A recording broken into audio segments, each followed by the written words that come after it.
Welcome back to my channel. So இன்னைக்கு வந்து ஒரு vlog தான் பார்க்க போறோம். இன்னைக்கு வந்து என்னோட just ஒரு casual-ஆன ஒரு day in my life vlog தான். So இதுல வந்து என்ன அப்படின்னா இன்னைக்கு ஒரு இன்ட்ரெஸ்டிங்கான cake order, Halloween themed birthday cake. கொஞ்சம் அந்த குழந்தைக்கு வந்து கொஞ்சம் இந்த ஸ்பூக்கி எலிமெண்ட்ஸ் எல்லாம் பிடிக்கும் அப்படிங்கறதுனால இது வந்து ஒரு நிறைய அந்த பேய் ஆக்சன்ஸ், அந்த கோஸ்ட் பேட், அந்த மாதிரி பேய் ரிலேட்டடான ஆக்சன்ஸ் எல்லாம் வச்சு ஒரு கேக் செஞ்சிருக்கோம். ரொம்ப ரொம்ப இன்ட்ரெஸ்டிங்கா இருக்கும். அண்ட் உங்களுக்கு வந்து இந்த ஃபாண்டன்ட் ஆக்சன்ஸ் எல்லாம் எப்படி பண்ணணும் அப்படிங்கிறதுல இன்ட்ரெஸ்ட் ஜாஸ்தி, ஃபாண்டன்ட் வச்சு எப்படி ஒர்க் பண்ணணும் அப்படிங்கிறதுல இன்ட்ரெஸ்ட் ஜாஸ்தி தெரிஞ்சுக்கணும் அப்படின்னு நினைச்சீங்கன்னா இந்த வீடியோ உங்களுக்கு கண்டிப்பா ரொம்பவே ஹெல்ப்ஃபுல்லா இருக்கும். ஃப்ரம் ஸ்கிராச்ல இருந்து முடிஞ்ச அளவுக்கு சின்ன சின்ன டீடைல்ஸ் எல்லாத்தையுமே வந்து டிப்ஸ் அண்ட் ட்ரிக்ஸா இருக்கட்டும் எல்லாமே வந்து இதுல முடிஞ்ச அளவுக்கு நான் ஷேர் பண்ணியிருக்கேன். ஸோ உங்களுக்கு இன்ட்ரெஸ்டா இருந்தீங்க அப்படின்னா கண்டிப்பா இந்த வீடியோ ஸ்கிப் பண்ணாம ஃபுல்லா பாருங்க, ரொம்பவே இன்ட்ரெஸ்டிங்கா இருக்கும். இப்போ வாங்க வீடியோக்குள்ள போகலாம். ஸோ இது வந்து ஒரு ஸ்பூக்கி கேக் அப்படிங்கிறதுனால முதல்ல வந்து நம்ம கோஸ்ட் செஞ்சுக்கிறோம். நான் ஆல்ரெடி ஒரு கோஸ்ட் செஞ்சு வச்சுட்டேன். இப்போ இன்னொரு கோஸ்ட் வந்து நம்ம எப்படி செய்யறது அப்படிங்கறத பார்க்கலாம். ஸோ 2 கோஸ்ட் மொத்தமா. ஸோ இந்த கோஸ்ட் செய்யறதுக்கு வந்து முதல்ல இந்த ஒயிட் ஃபாண்டன்ட்டை வந்து நல்லா ரோல் பண்ணி எடுத்துக்கிறேன். ஃபைனாக க்ளீனாக இருக்கிற மாதிரி பார்த்து எடுத்துக்கிறேன். அண்ட் அதுக்கப்புறம் அதை நீட்டாக ரோல் பண்ணிவிட்டு எந்த கிராக்ஸுமே இல்லாமல் ஃபைனாக ரோல் பண்ணணும். அதுக்கப்புறமா இந்த மாதிரி ரோலிங் பென் வச்சு அதை நல்லா ஸ்ப்ரெட் பண்ணிக்கிறேன். அண்ட் நான் ரெஃபரன்ஸ்க்கு வச்சுருந்த இமேஜ் வச்சுட்டு ஒரு டூத் பிக்கில் அப்படியே ட்ரேஸ் அவுட் பண்ணிக்கிறேன். இதுக்கு வந்து எதுவும் பிரிண்ட் அவுட் எல்லாம் எடுத்து ட்ரேஸ் பண்ணல, நான் ஓரளவுக்கு நல்லா வரைவேன், அதனால இந்த அளவுக்கு ட்ரேஸ் பண்ணிக்கிறேன். ஸோ ட்ரேஸ் பண்ணிவிட்டு அதுக்கப்புறம் இந்த ப்ரிசிஷன் நைஃபை வச்சு ஃபுல்லாக நம்ம ட்ரேஸ் பண்ணோம் இல்லையா, அந்த பார்ட்டை வந்து கட் பண்ணி எடுக்கிறோம். அப்புறம் பார்த்தீங்கன்னா இந்த கோஸ்ட்டை வந்து நம்ம தின்னாதான் பண்ணணும். ஸோ என்ன ரீசன் அப்படின்னா இது வந்து கிட்டத்தட்ட ஒரு எந்த சப்போர்ட்டுமே இல்லாமல் ஜஸ்ட் வெறும் ஒரு ஒயர் மாதிரி ஒன்றில் தான் நிற்க போகுது. ஸோ அது நம்ம ரெடி பண்ணணும் அப்படின்னா நம்மளுக்கு வந்து பேலன்ஸாகி நிற்கணும்னா நம்மளோட கோஸ்ட் வந்து ரொம்ப தின்னாக இருக்கணும். ஸோ அதனால நல்லா ஃப்ளாட்டாக முடிஞ்ச அளவுக்கு ஃப்ளாட்டாக வந்து ரெடி பண்ணி எடுத்துக்கிறேன். நம்ம ஃப்ளாட்டாக பண்ணுறப்போ நம்மளுக்கு சீக்கிரம் ட்ரையும் ஆகி கிடச்சிரும். ஸோ இந்த மாதிரி ஒரு கோஸ்டோட ஷேப் கிடைச்ச உடனே நமக்கு வந்து நீ அடுத்தது சைடில் வந்து இந்த ஃபாண்டன்ட் ரொம்ப இலாஸ்டிக்காக இருந்திருக்கும் இல்லையா, ஸோ அந்த அங்கங்கே நீட்டிட்டு இருக்கிறது இந்த ப்ரிசிஷன் நைஃபை வச்சே வந்து நான் சரி பண்ணி விடுறேன்.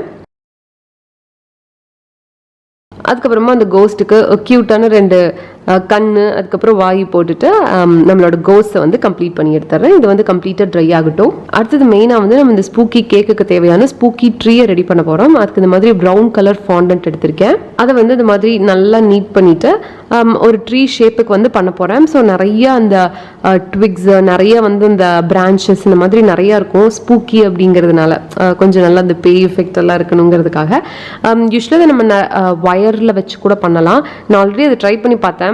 ஸோ அது பெருசாக எனக்கு பிடிக்கல, அதனால நான் இப்படியே ஃபுல் ஃபாண்டன்ட்லேயே வந்து இந்த மாதிரி அந்த ட்ரீயை வந்து கொஞ்சம் நிறைய பிரான்ச்சஸோட பண்ணிக்கிறேன். நம்ம யூஸ்வலாக கலர்ட் ஃபாண்டன்ட் வந்து வைக்கிறப்போ கீழே வந்து நம்ம கேக்கில் வந்து அந்த கேக்கோட சர்ஃபேஸில் வந்து அப்படியே அந்த கலர் அப்படியே ஒட்டிக்கும். ஸோ அதனால நான் பேஸில் வந்து ஒரு சின்ன ஒயிட் ஃபாண்டன்ட் அண்ட் இதை உள்ளே சொருகிறதுக்கு ஒரு ஸ்ட்ரா. ஸோ இப்போ பார்க்கறதுக்கு இந்த ட்ரீ பீஸ் வந்து இன்னும் ட்ரை ஆகாதனால இப்படியே இருக்கு. யூஸ்வலாக எப்போ பண்ணுற மாதிரி அவன் ட்ரை பண்ணிக்கலாம். அடுத்த ஸ்பூக்கி எலிமெண்ட் என்ன அப்படின்னா வவ்வால் பேட்டர்.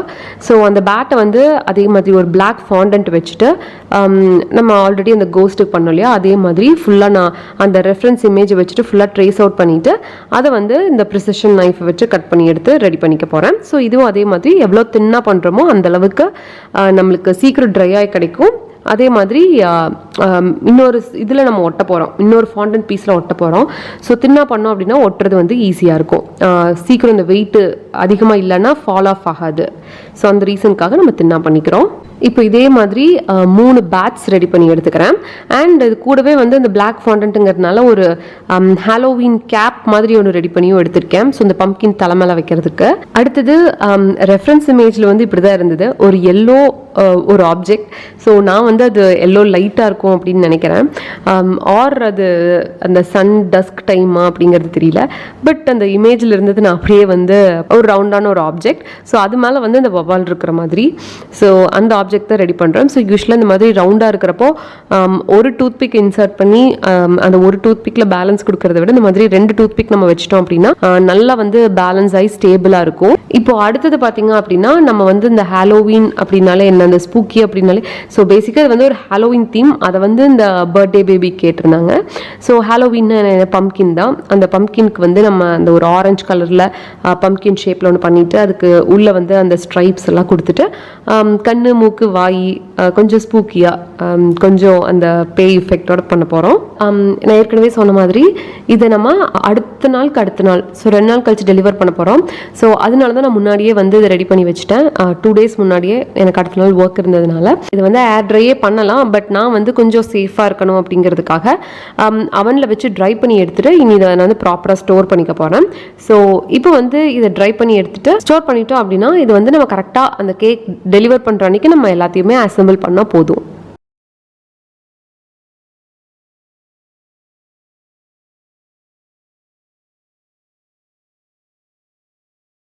ஆல்ரெடி நம்ம இந்த பம்ப்கின்க்கு ஒரு தொப்பி ரெடி பண்ணி வச்சுருந்தோம் இல்லையா, அதை வந்து இது மேலே ப்ளேஸ் பண்ணிக்கலாம்.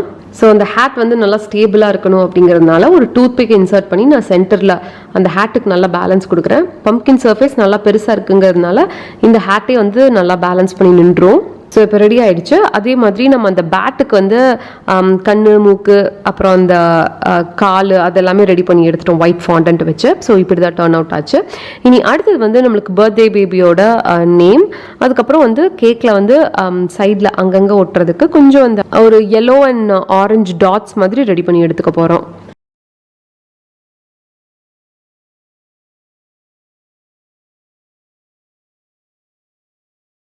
ஸோ பேசிக்காக நம்ம பண்ணி வச்சுருந்த ஃபாண்டன்ட் ஆக்சன்ஸ் எல்லாமே வந்து ரெடி ஆகிடுச்சு. இது வந்து அடுத்த நாள் நைட். ஸோ அடுத்த நாள் நைட் வந்து எனக்கு தேவையான கேக்குக்கு தேவையான இன்க்ரீடியன்ஸ் எல்லாமே ரெடி பண்ணுறேன். நான் வந்து எக்லெஸில் பண்ணுறேன். ஃபர்ஸ்ட் வந்து வெட் இன்க்ரீடியன்ஸ் ட்ரை இன்க்ரீடியன்ஸ் எல்லாத்தையுமே ரெடி பண்ணி எடுத்துக்கிறோம். இந்த கேக் ஆர்டருக்கு நடுவில் பார்த்தீங்க அப்படின்னா என்னோட ஒரு கோர்ஸ் லான்ச் பண்ணிட்டு இருந்தேன். என்னோட இன்னொரு கோர்ஸ்க்கு வந்து நான் ப்ரிப்பேர் பண்ணிட்டு இருந்தேன். அதாவது நான் ட்ரையல்ஸ் எல்லாம் நிறையா ரன் பண்ணிட்டு இருந்தேன்.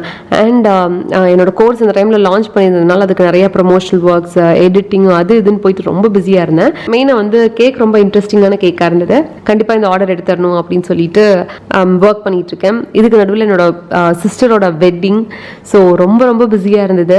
டைமே இல்லை. கிட்டத்தட்ட நான் ஒர்க் பண்ணிட்டு இருக்க டைம் பார்த்தீங்க அப்படின்னா midnight 12 o'clock தான். ஸோ அந்த அளவுக்கு ஹெக்டிக்கா இருந்தது. நைட்ல மட்டும்தான் டைமே கிடைச்சது.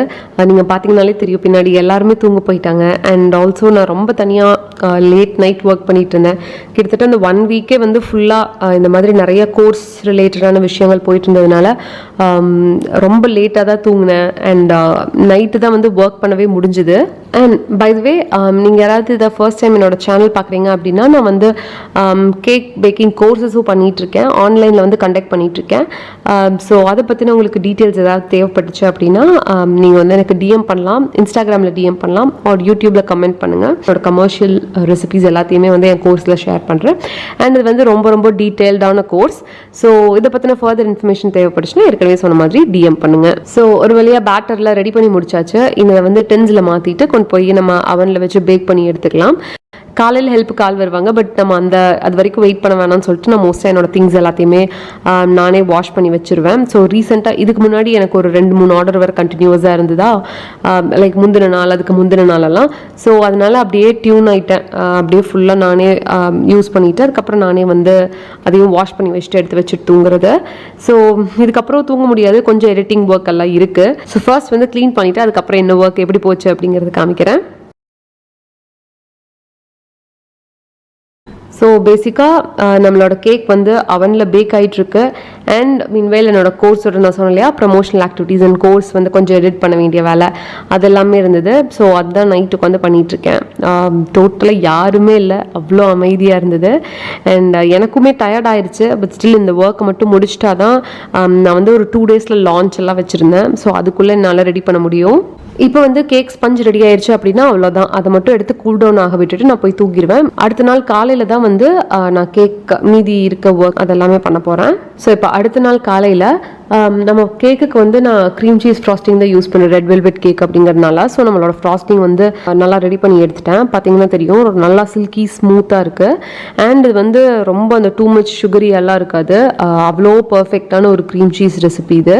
இப்போ அந்த க்ரீம் சீஸ் ஃப்ராஸ்டிங்கை நம்ம பைப்பிங் பேக்கில் ஃபில் பண்ணிக்கலாம். அண்ட் மீன்வேல் நம்மளோட கேக் நேற்று வச்சுருந்தோம் இல்லையா, அது கூல் டவுன் ஆகி நம்மளோட ஸ்பஞ்சஸும் சூப்பராக ரெடி ஆகிடுச்சு. இனி அதை வந்து ஈவனாக மேலே வந்து அந்த லேயரை ட்ரிம் ஆஃப் பண்ணிவிட்டு அதுக்கப்புறம் டாட் பண்ணிவிட்டு நம்ம ஃப்ராஸ்டிங் கொடுத்துக்க போகிறோம். முதல்ல வந்து க்ரம் கோட் பண்ணிக்கணும்.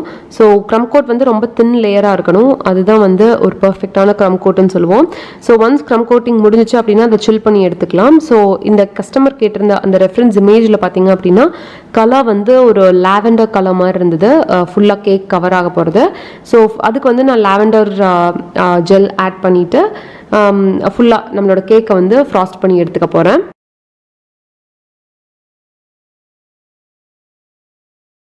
ஸோ நம்மளோட கேக் வந்து டெலிவர் பண்ணுறது இங்கே கிடையாது. நானே வந்து 2-3 பிளேஸ்க்கு அப்படியே ஷட்டில் ஆகிட்டு இருந்தேன். ஸோ என் மதர் பிளேஸ்க்கும் என் மதர் இன்லா பிளேஸ்க்கும். ஸோ இப்போ நான் ரெடி பண்ணது வந்து என்னோட அம்மா வீட்டில். இனி இதை கொண்டு போய் நான் என்னோட மதர் இன்லா வீட்டுக்கு போகிறேன். ஸோ அங்கே வந்து டெலிவரி கொடுத்துருந்தேன். பிகாஸ் நான் என்னோட பர்சனல் ஒர்க்குக்காக போகிறேன். அவங்களுக்கும் அதுதான் பக்கம். ஸோ அதனால நான் எல்லா ஒர்க்கையும் ஒன்றா கிளப் பண்ணிட்டேன். ஸோ இப்போ கேக் பார்த்தீங்க அப்படின்னா கிட்டத்தட்ட 1 kg இருக்குது. So just 100 grams. ஸோ இது பர்ஃபெக்டான ஒரு ரெசிபி. 1.16 அப்படிங்கிறது போர்ட் வெயிட்டையும் சேர்த்தி. ஸோ பர்ஃபெக்டாக இருக்குது. இனி வந்து நம்ம அங்கே எடுத்துகிட்டு போய் அவங்களுக்கு டெலிவரிக்கு முன்னாடி ஃபாண்டன்ட் ஆக்சன்ஸ் எல்லாம் ப்ளேஸ் பண்ணி கொடுத்துடலாம். இப்போ வந்து நம்ம ஃபாண்டன்ட் ஆக்சன்ஸ் எல்லாமே அப்படியே ஒன்று ஒன்றா ப்ளேஸ் பண்ணிடலாம். ஸோ ஃபர்ஸ்டே வந்து கொஞ்சம் ப்ளேஸ் பண்ணிட்டேன், ரெக்கார்ட் பண்ணுறதுக்கு மறந்துட்டேன். ஸோ கஸ்டமர் வந்து டெலிவரிக்கு வந்துட்டாங்க, கிளம்பிட்டோம் அப்படின்னு சொன்னதுக்கப்புறம் தான் வந்து இந்த ஃபாண்டன்ட் ஆக்சன்ஸ் ப்ளேஸ் பண்ணேன். ஏன்னா கேக் வந்து கிட்டத்தட்ட 1 hour பக்கம் காரில் ட்ராவல் ஆக போகுது. ஸோ இந்த மாதிரி நம்ம மீதி இருக்கிற ஃபாண்டன்ட் ஆக்சன்ஸ், இந்த கோஸ்ட்ஸ், அப்புறம் அந்த பேட், அது எல்லாத்தையுமே வச்சு எடுத்துக்கிட்டேன். ஸோ ஃபைனலாக நம்மளோட கேக்கோட அவுட்புட் இப்படி தான் இருந்தது. ஸோ இப்படிதான் நம்ம கேக்கை வந்து ஃபுல்லாக கம்ப்ளீட் பண்ணி டெலிவரும் பண்ணியாச்சு. உங்களுக்கு இந்த கேக் பற்றின அண்ட் இந்த வீடியோ பற்றின தாட்ஸ் என்ன அப்படிங்கிறது மறக்காம எங்க கூட கமெண்ட்ஸ்ல ஷேர் பண்ணுங்க. கிளாஸஸ் பற்றி வேறு ஏதாவது என்கொயரி இருந்துச்சு அப்படின்னாலும் எனக்கு டிஎம் பண்ணுங்க, இல்லைன்னா யூடியூப்ல கமெண்ட் பண்ணுங்க. அண்ட் வேற ஏதாவது உங்களுக்கு டாபிக் சஜஷன்ஸ் இருந்துச்சு அப்படின்னாலும் அதையும் கமெண்ட்ஸ்ல லீவ் பண்ணுங்க. நான் வந்து இன்னொரு வீடியோல இன்னொரு இன்ட்ரெஸ்டிங்கான கண்டென்ட் மீட் பண்றேன். அது வரைக்கும் பாய்.